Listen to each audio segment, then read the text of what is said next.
Welcome to the Cashflow Ninja, the podcast sharing how to create and grow income streams and manage, multiply, and protect your wealth in the new economy. Are you tired of trading your time for money? Do you desire freedom today instead of retirement in 10, 20, or 30 years? I'm MC Laubscher, and this is the Cashflow Ninja.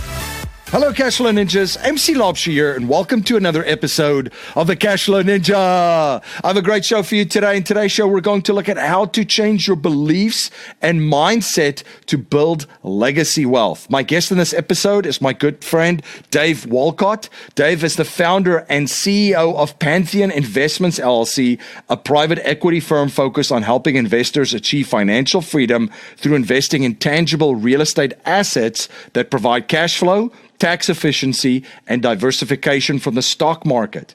Dave started his career as a Marine Corps officer and is a serial entrepreneur that learned about investing in commercial real estate as a limited partner 20 years ago and has evolved the business to help educate others on the transformative power of cash flow investing. Dave is passionate about helping others build wealth through his experiences, network, and growth mindset. The Pantheon Team enables investors in finding the right fit investment opportunities, deal flow for the investors, and wealth building coaching. I, by the way, have launched another podcast, Cashflow Investing Secrets. It's a shorter show, 10 minutes or less, where I share one concept or idea that I've learned from interviewing over 500 Cashflow Ninjas and studying millionaires and billionaires for 2 decades. You could check out Cashflow Investing Secrets on all of the podcast platforms, video platforms, and live streaming platforms. Just type in Cashflow Investing Secrets and you'll find the show. Savvy investors know that in order for the miracle of compounding interest to work, its magic, you have to be constantly invested in all stages of the economic cycle. So the question then becomes, how do you find solid investments when the stock market is close to all-time highs and everything else just seems so inflated? That's where our friends at ASIM Capital come in. Since 2011, ASIM has helped more than 300 accredited investors allocate more than $25 million to mobile home parks, self-storage, and workforce housing due to their ability to perform well during economic recessions. If you're interested in learning more, head on over to asimcapital.com. That's ASYM capital.com to get instant access to their investment offerings. MC Laubscher, the creator of the Cashflow Ninja and Cashflow Coach at Producers Wealth, where we help our clients integrate infinite banking with their business and investments. To learn how you can create your own banking system to turbocharge your investments and business in 30 days or less, go to yourownbankingsystem.com. That's yourownbankingsystem.com. Dave, welcome to the show. Hey, thanks, MC. Thanks for having me. Really grateful for the opportunity to be here and connect with our tribe of like-minded Cashflow Ninjas. Yeah, super excited to have you on, my friend. Appreciate you and appreciate all of our conversations and the time that we spent together. So I'm glad all of the Cashflow Ninjas get to listen in today on our conversation. Dave, for folks that don't know who you are and what you do, can you please share a little bit about your background and journey? Yeah, absolutely. So I think probably like many listeners out there, I grew up in a typical middle-class family, and it was just pounded in my head that getting good grades, going to school was really the holy grail, right? So I forged down that path, got into college, and then joined the ROTC program, joined the Marines from there. And the Marines was an awesome experience. I think Robert Kiyosaki says it was the most spiritual organization he's ever seen. Great chance to work with some really good people, supporting a true mission and really serving our country. And at the same time, living with a great set of values and ethics that were important to us. And then from there, I moved into the corporate world and clearly was a little dismayed in the corporate world, not having that same set of values and passion that was really in there in the military. And I also had developed a great set of skills, but I had no idea how the money world worked, right? I thought the only way to success was let's climb the corporate ladder, right? Right. So in the late 90s, I think it was actually right when Rich Dad came out, I think 97, 98 timeframe. And I had the opportunity to read that little purple book like many other folks. And it was really, truly transformative to me. I realized right at that point that I needed to be on the B and I side of the quadrant, whatever I did. So on the investment front, I started looking at single family deals like inside and out. But I just couldn't make the numbers work to pull the trigger. And MC, I know you have little ones. This is, I'll never forget this time, right? We had also just had triplets at the time and had an 18-month-old toddler. And we were driving around in the evening looking at properties with 4 little ones in the car. And then late at night trying to crunch the numbers on doing property analysis. So it was really a crazy time. Oh, I can only imagine the fun that you had at that stage with the triplets and the 18-month toddler. Yeah, exactly. One of my favorite lines used to be in the Marine Corps that, hey, if you don't see the real makeup of a person until you start getting fired upon. But then I had triplets and I realized that, wow, that doesn't work anymore. This is a whole new ballgame. Yeah, absolutely. Now, Dave, and we've had discussions about this too, about wealth creation. And I want to touch a little bit on your philosophical approach to wealth, but I think a good place to start too is identifying the problem, which we all had, right? And where we start from.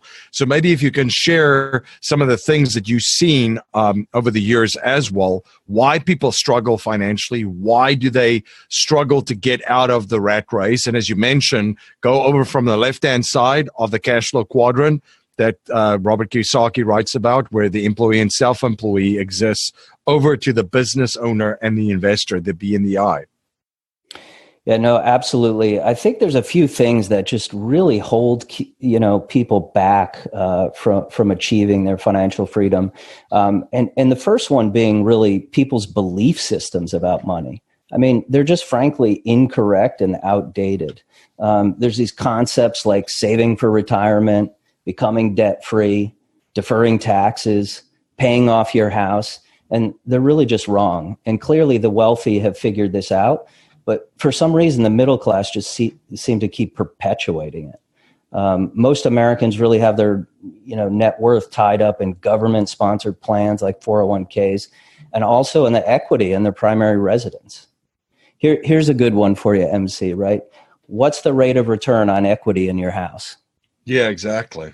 Right? The answer is 0. Yeah, exactly. The answer is 0. But yet, why do people continue to pay down their mortgage, take away their biggest tax deduction, and then not have money left over to invest in, other passive income streams? Yeah, there's you definitely cannot live on the equity in your house, right? And as you mentioned, the rate of return, a lot of folks have it stuck over there. But again, this ties into the data. Folks read The Millionaire Next Door, the latte factor, and also so forth. And so the data that they do have, and like you said, a lot of this comes straight from Wall Street, which is based on the 30 to 40-year game that everyone's playing. Where you basically have to stay in this maze for 30 to 40 years and hopefully you get out of it. Yeah, exactly, MC. I mean, I think that's really the crux of the matter as well, is that people are just getting their information from the wrong sources. And then they believe it's true, right? It's gospel once they see it. It's interesting, the last time you've been in an airport and you look around, right? What are people doing? Right? There's a monitor in every terminal, at every gate, right? And people are CNN is being pumped, into everyone, or they're sitting on their smartphones, just consuming social media streams. You even go to gas stations nowadays, and there's a video monitor at the gas station. People can't get away from being constantly inundated with this messaging that's, frankly incorrect.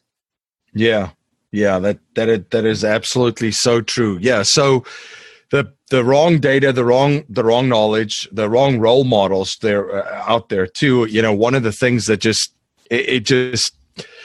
every single time I experience this, I just, it hits me big time is when you drive around and you travel in the country, it's almost like two different worlds exist, right? Which is kind of scary.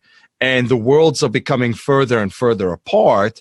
And the big thing, I would say, and I'd like to hear your take on it as well, but the knowledge base is the big difference between the folks that are going into debt, as much debt as they can, generating and using that debt to generate cash flows and paying basically no taxes legally in the process, to folks that are stuck in this maze, in the rat race, and their standard of living is just going down and down and down, with their cost of living expenses going up and up and up. Yeah, no, 100%, MC. You're definitely seeing it. And, it's a real tragedy, right? Because I think people have an opportunity, to push themselves forward on the right path, but they're getting stuck in these old paradigms that just don't work in today's economy. So those people that get financially smart, increase their financial IQ, it becomes directly proportional to their wealth. The other thing that I see out there a lot, especially with new investors, is, people having the wrong mindset. It's like, what does wealth even really mean to them? And then how they can achieve it. There's this negative stigma of like the rich get rich and the poor get poorer, painting the rich just to be evil. But, look at people like the Bill and Melinda Gates Foundation, what they've been able to accomplish. And also you're creating just this mentality of a scarcity mindset, right? Yep. So it kind of becomes a self-fulfilling prophecy that people just can't get ahead. I can't achieve that. Sounds too good to be true. It's not for me. It's too risky, right? So then they just end up continuing to invest in the same old thing. I'm going to go with the 401k because everyone else is doing that, and that's safe, for me. Yeah. Absolutely. So let's talk about some aha moments that you had, and what are some of the ways that you started off by, changing your mindset, increasing your knowledge base of the correct information. Yeah, for sure. I mean, I think one of the biggest things is, again, just challenging the status quo, right? If you hear information, challenge that, right? Think through that, see if it makes sense for you. I know you have a Nelson Nash quote, right? That's pretty appropriate for that. But really, really increasing your financial IQ, getting really smart about this so you can make an informed decision. And certain things aren't right for everybody. The stock market is good for some people. Real estate is good for others. Others are looking at, Bitcoin or maybe gold, right? But I think the whole concept of financial freedom, people should really ask themselves, this is a great question I like to ask people. If I gave you $10 million today, what would you do differently? Right? Yeah. And it's not, and money is really just a medium of exchange, to purchase the things that you want to purchase. Right. So is that going to be having more time with your family? Is it maybe traveling to, new destinations? Maybe it's supporting, your favorite charity or cause or something like that. Maybe it's so that you can devote more time to your health so that you can spend more quality time in your later years, with your family and loved ones. Yeah. But I think people just get stuck in this trap of really not understanding, number one, what their purpose is. They don't spend time to educate themselves, to learn, and then they slowly get set in their ways and aren't able to do that mindset shift that's critical for pushing through. I think it also ties into living intentionally, right? Having a vision, having goals, knowing, that your goal and your vision for your life is freedom. Freedom of time, money, relationships, purpose, as you mentioned, that it ties into. And then, I talk about, living intentionally and building towards that vision every single day. I know a mentor of ours, Dan Sullivan at Strategic Coach, talks about, building a bigger future and living a bigger life every single day and building on that. So I think the intentionality of it is just, it's so important these days, as you mentioned, because we cannot seem to get away from computer screens or little screens or handheld devices. Yeah, no, exactly, MC. I mean, I think I heard it that, most Americans spend more time planning their next vacation than they do about their financial future. Yeah. Right. And then they go to these jobs and they're not happy, doing the 40 hours a week. And then they get stuck in that trap, and you have the golden handcuffs that I can't leave the paycheck. So they just can't move out of there. But referring to Dan Sullivan, here's one of the greatest questions that he asks is, if we were to have this conversation 3 years from today, what needs to have happened to you both personally and professionally for you to feel happy with your progress? Yep. Right. Yep. So it's a super introspective question. And I think, tying into what you were saying in terms of, what is your strategy? What is your outlook, for yourself, your family, your legacy, what is important, and start creating that path and vision to get there. You're listening to the Cashflow Ninja, the show helping people all over the world create monthly cash flow and achieve freedom today, not in 10, 20, 30, and or 40 years. This is the show where cash is not king, but cash flow is king. We will be right back after a word from our sponsors. Kings, queens, and royal families, along with the nobility and ultra-rich, have warehoused and stored their wealth for centuries in gold and silver, art, land, and real estate. These assets have stood the test of time through centuries and have been a great place to preserve and protect their wealth. Like gold, silver, land, and real estate, art has been around for centuries and will be around for many, many more centuries. That's why the ultra-rich will continue to invest in art and preserve their wealth in art. While the S&P declined 5.1% in 2018, the art market returned 10.6% and was called the best investment of 2018 by the Wall Street Journal. Masterworks is the first company to allow investors to buy shares of great blue chip art masterpieces by artists like Picasso, Monet, and Warhol. You can get set up on their platform at cashflowninja.com/art. My friend Dave Zook from The Real Asset Investor says you can be conventional or you can be wealthy. Pick one. The Real Asset Investor team creates value for investors looking for higher yield returns from ATM machines and self-storage investments. Their syndications offer attractive investment opportunities that produce strong cash flow, equity growth, huge tax incentives. They are truly passive and managed by a world-class team. To learn more about the exciting investment opportunities the Real Asset Investor offers, such as their ATM and self-storage syndications, please visit cashflowninja.com/real asset investor. You're listening to the Cashflow Ninja, the show helping people all over the world create monthly cash flow and achieve freedom today, not in 10, 20, 30, and or 40 years. This is the show where cash is not king, but cash flow is king. Now let's return to our interview. The other thing that I've seen just you do so well too is just the emphasis and importance of relationships and people and getting to know people and connecting to people, and giving and providing a lot of value for the people that you encounter. Can you speak to just that part of the equation? Because we're no man or woman is an island. We're on this planet with other folks, and that's a big part of the equation. Yes, your mindset, mental capital, the vision, your goals, and so forth, but connecting that with the human element and networks and other folks is just so important. Right. No, I think it's really powerful, MC. And frankly, it's really one of the reasons that I created Pantheon Investments was I really wanted to have an opportunity to provide a bigger impact out there. Right. And if I can take my 20, 30 years of experience of, trying to build wealth, avoiding pitfalls, and helping other people accelerate their journeys, that's what's frankly more fulfilling to me. So I just want to really share in that to the best of that I can. Yeah, absolutely. So let's jump into your journey. You're an entrepreneur. You have your business. You are a real estate investor. and are doing a lot of these real estate projects. What were some of the first things that you did to get started? How did you get started, and how did you grow?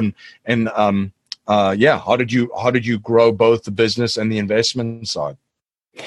No, that's really an excellent question, MC, because after I read Rich Dad, and probably like many others out there, and keep in mind, this is like late 90s, right? There were minimal resources and not folks like you out there giving, great ideas on how to start businesses. But there was no path. I knew I had to become an entrepreneur and a business owner, but what was the path forward? I really didn't know what that looked like. So at the time, I had worked in both sales and leadership positions in the technology sector. So I eventually moved into creating an IT consulting company in 2007. And again, Dan Sullivan, this is kind of great, right? He talks about building a business from, right? So I built a business from what I knew, my relationships, my network, and tried to parlay that into a business. Whereas Pantheon is now building a business too. So really zeroing in on your strengths, your unique ability, how you can add the most value and the most impact. So I kind of really evolved to that. But one of my biggest takeaways, I think, from being an entrepreneur, the first 6 years of building the business was fantastic. We built an awesome team, had a Fortune 500 client base. We won the Inc. 5000 one year. And I'll never forget, right, we're probably having our best quarter ever, and was sitting down having a steak dinner with a Big Four consulting company who was looking to acquire us. A quarter later, that deal fell through. And then we also found ourselves in over 500 million in debt just because of, $500,000, $500,000 in debt because we had invested really hard in the government sector. And right during that time frame, the government sequestration hit. So something completely outside of our control, and all of the spending in government contracting just got frozen. So we were really caught out by that and had to, reshift the business. But the biggest lesson I learned was, don't put all your eggs in one basket, right? While it's great to, invest in the business and grow the business, it's also important to, diversify in some other things, especially things like, if I knew then what I know now, right, I would have been investing in the infinite banking concept. I would have been investing in, multifamily real estate syndications, and I would have been generating the passive income to have that alternative income stream in case anything happened like that, to protect me and really give us time to be able to, shift the business, right? Because, market dynamics are constantly changing, and there's always going to be shifts. So looking at these alternative ways to drive revenue for you and increase your security, I think, are really critical. You make such a great point right now. The foundational stuff, and I see this with a lot of folks in business and in my own business as well. When you have the foundational pieces in place, like you mentioned, the infinite banking concept, where we talk about financial security, having 6 months of money, basically living expenses for you and your family and your business, in a war chest, right? Bare minimum. And then obviously you keep funding that. And then the financial independence side is when passive income through syndication models or, investments that you have with other cash flow ninjas covers your living expenses. So now you've got security, something to fall back on, and you have money coming in independent of what's happening in your business. So now all of a sudden you're positioning yourself within your business to take calculated, not risks, but take calculated strategies to grow it, and in certain situations swing for the fences. No, absolutely. I think that's critical, MC. We really, when you run a business and you start to scale a business, it's actually much less about just, hey, am I going to get paid this month, this quarter, this year? But you're also worrying about payroll for lots of employees and their families, right? So your risk grows exponentially. So it is really critical that you're building something for you and your family because, let's face it, there are things that are somewhat, outside of your control, right? Government sequestration. How would we have known, something like that was going to come? And, tomorrow it's something else, right? Today, right. Talking about trade wars in China, and you watch the market go up and down. I mean, you'd be stupid not to protect yourself. And the more you can learn and increase your financial IQ, the more protected and insulated you are. Yep, absolutely. And one of the things that I've seen with a lot of successful folks, and saw the same model with you, Dave, too, is you have a business that's generating income and cash, and then that provides the liquidity to fund investments. Can you speak to a little bit to that system and model?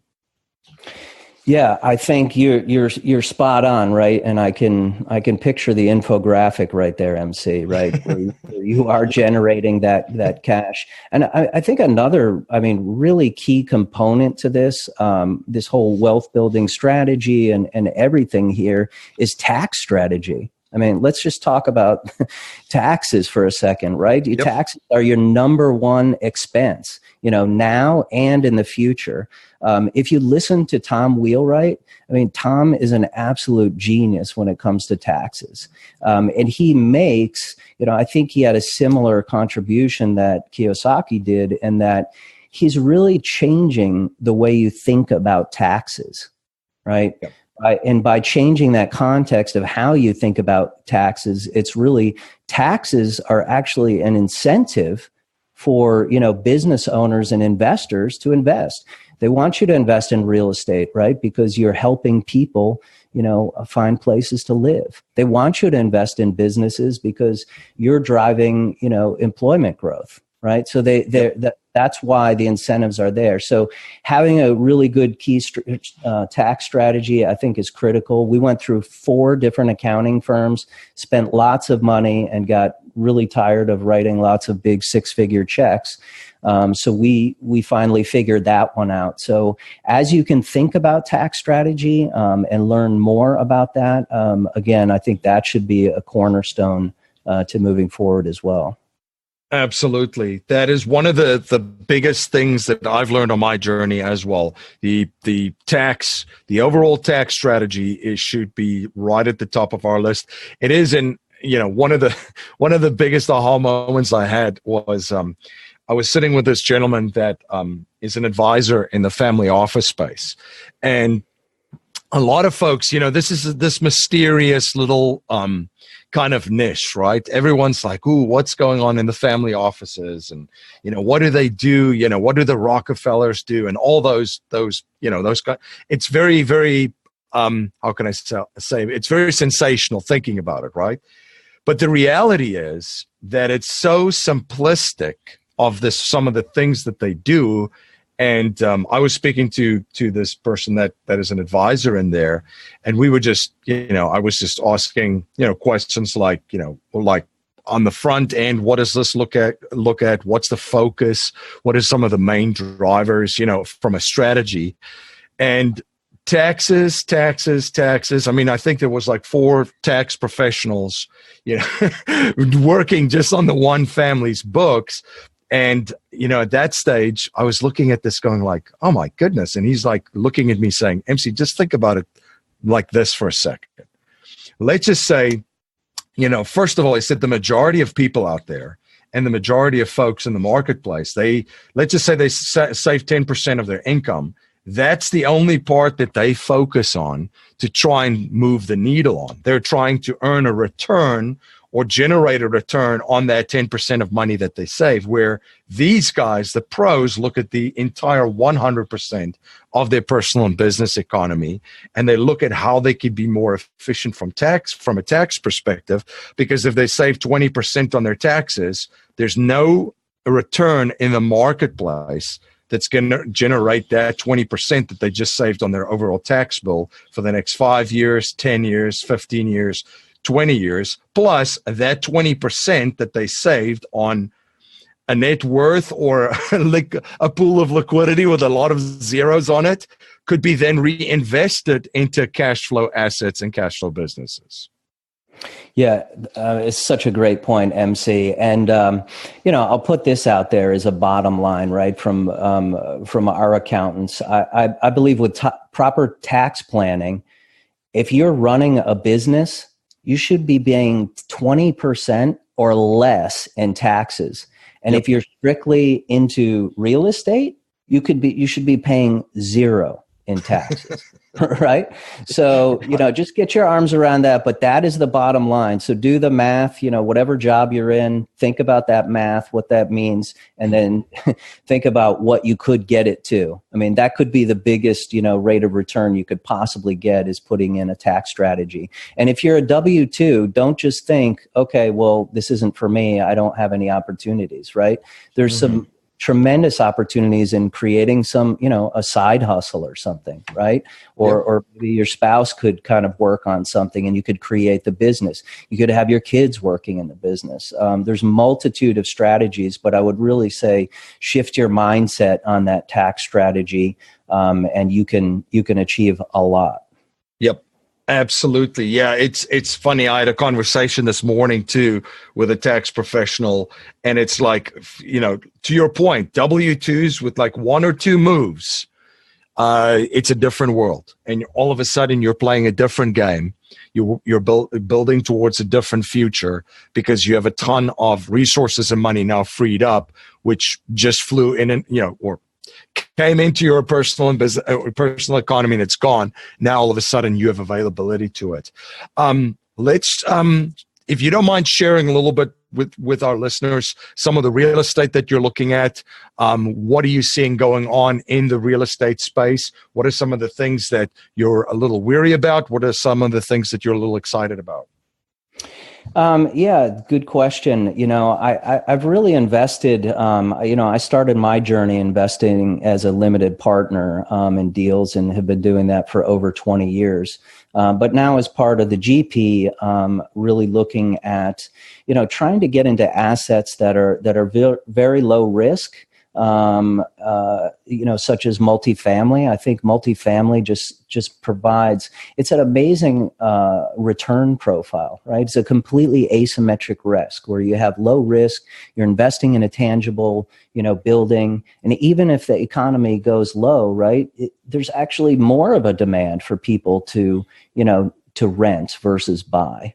And then also the return profile, if you look at, bonus depreciation and what you can make on that income, as well as the opportunities to do renovations to properties, is really quite significant. I mean, you can scale your portfolio in half the time, versus the traditional method in the stock market. So we're focusing heavily on multifamily. We like value add, occasionally do some new projects where it makes sense. So some regions like, Dallas, obviously the southern states have been very popular where you see that high job growth, high population growth, people moving out of California, going to Texas. If you look at all of the corporations that are setting up shop in Dallas, I mean, it's really staggering. So we really try to focus on those kind of areas that have really, strong growth, very low risk.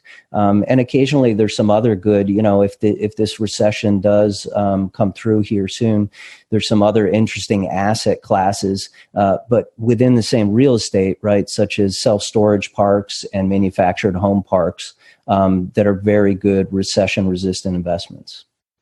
Yeah. Dave, one of the things that I've seen with wealthy and successful folks is that they're always learning, they're always studying new things. What are you currently learning and studying?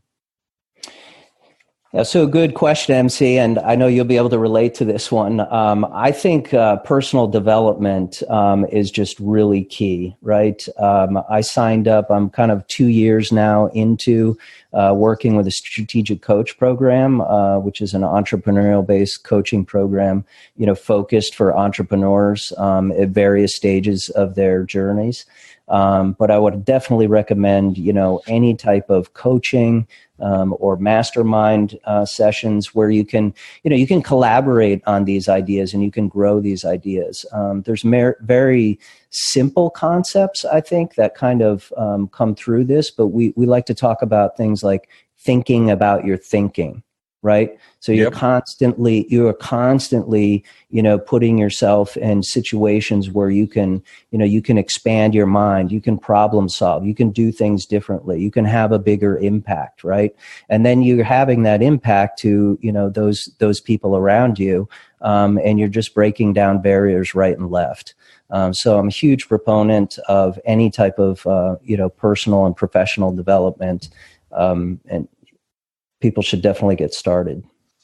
Yeah, absolutely. And I think, being part of a community too, where there's a lot of folks that are experiencing similar things that you are, that, you can brainstorm on, or maybe someone else has run into a problem in their business or in their investments that you have, that they can share, what they did in that situation, or what resource was very valuable to them, and vice versa. You might have experienced something, and or solved that, and they are still trying to figure it out. So, a rising tide lifts all boats, right? Or raises all boats. So that's kind of one of the powerful things about communities. And obviously, the power of a coach and a mentor is just, that's one of the things that I wish I figured out earlier in my life too. But, we we can try to make up for it on the back end now. So,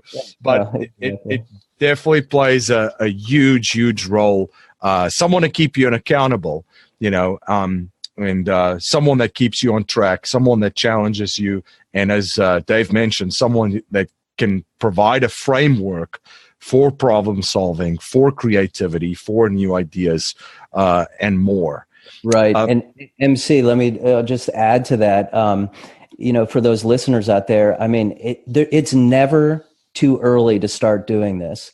I can tell you, I got my daughter into a mastermind program in the past 2 years, and it is just so rewarding. She's 20 now, junior in college, and it's just so rewarding to see her journaling in the morning, talking about, you are a product of the 5 people that you spend your time with most. She's reading books. She's read everything in our library. And it's just, she started really early, and the growth where she is, intellectually and emotionally, is just way ahead of even some adults that I know. Oh, that's fantastic. Now, our core message in our show is to leave our families, communities, and the world better than we found it by passing down a mindset, values, and principles to future generations, not just money. So, Dave, if you cannot pass on any money to future generations, and we're only allowed to pass on 3 principles to them to build wealth and achieve happiness and success, what would they be? All right. Well, this is such a tough question, but I really think, if I had to boil it down, what I would say, the number one thing is discover your purpose, right? Unless you're a child prodigy like my son is and knows he wanted to be an artist since, early days, it's really essential to figure out, what is fascinating and motivating to you. When you get out of bed in the morning, what are you fired up to do? Right? So do things like journaling and really try to understand what that is. There's something I recommend listeners could try. It's called the Kolbe test, which is KOLBE.com. And what Kolbe does, it's not the Myers-Briggs test or anything, but it's a different test, just a 20-minute test where you can learn about your conative ability and your innate wiring, right, of what you like to do. For instance, if you're a quick start, can you take an idea and completely, run to the market with it? Or are you maybe a little slower because you need to, do your due diligence a lot deeper? Right. But the more you can figure out exactly what your purpose is, and then start really shifting, your environment to that, your lifestyle and your activities to support this, not only are you going to accelerate your path towards financial freedom, but it's right. We want freedom and it's fulfillment. So I think people will be much more fulfilled and happier in life. The second one, I would say, I definitely think that the morning routine is critical. Again, another thing from Strategic Coach that I learned, which was just really interesting to me, is that, we all grew up in this industrial revolution, right? With, we're in this time and effort economy. And certainly in the Marine Corps, you were the first one into the office, you were the last one that left. It was all about everything. But we are not, give that up, take that out of your head.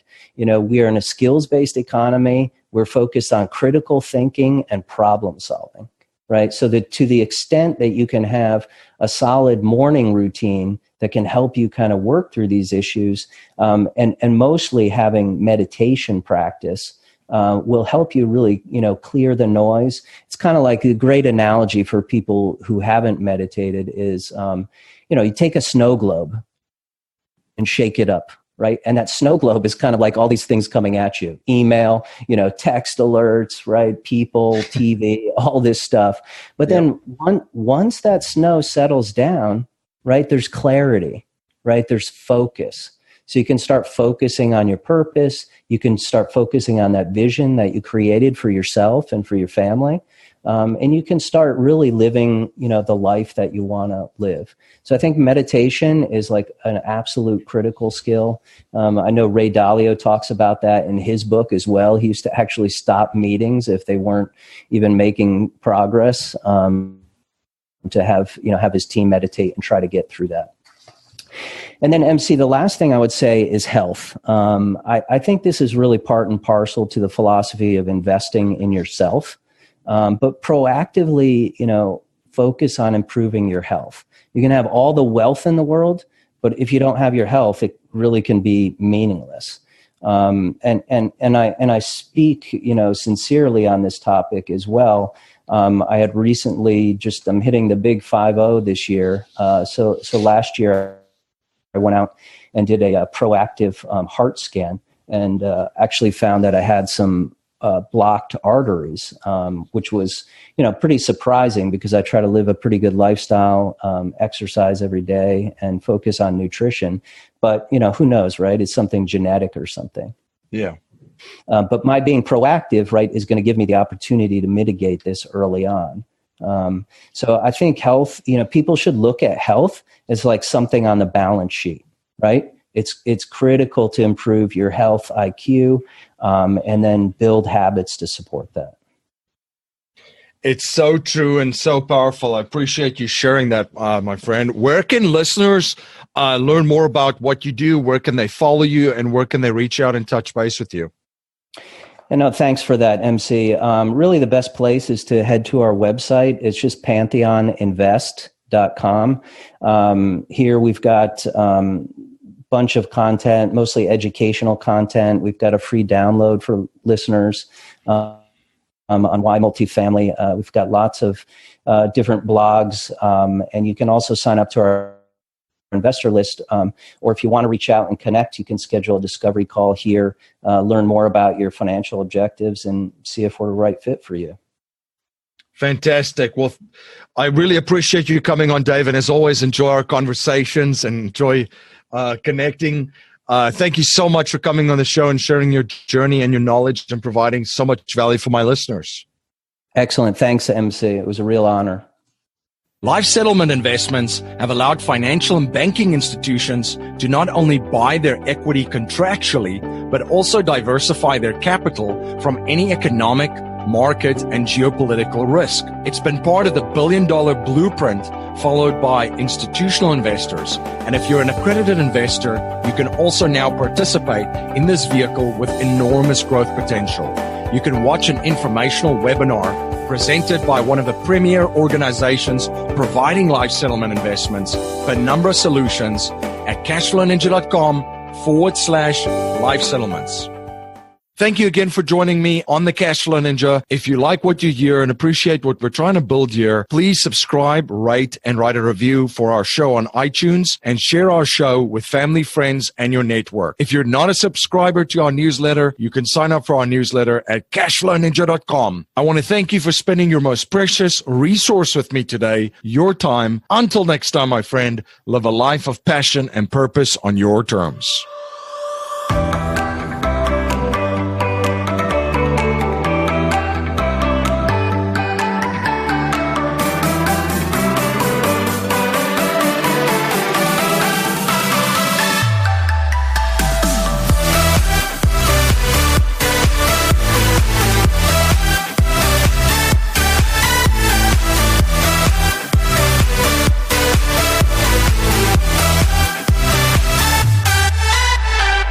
This presentation is for educational and informational purposes only. The information being presented and considered does not consider your particular financial objectives or situation, and it does not make personalized recommendations. This material is not intended to replace the advice of a qualified tax and legal advisor or other qualified professionals, and you should not use the information in place of a customized consultation with a licensed professional regarding your specific personal financial objectives, situation, and needs. We believe the information provided is reliable, but we do not guarantee its accuracy, timeliness, or completeness.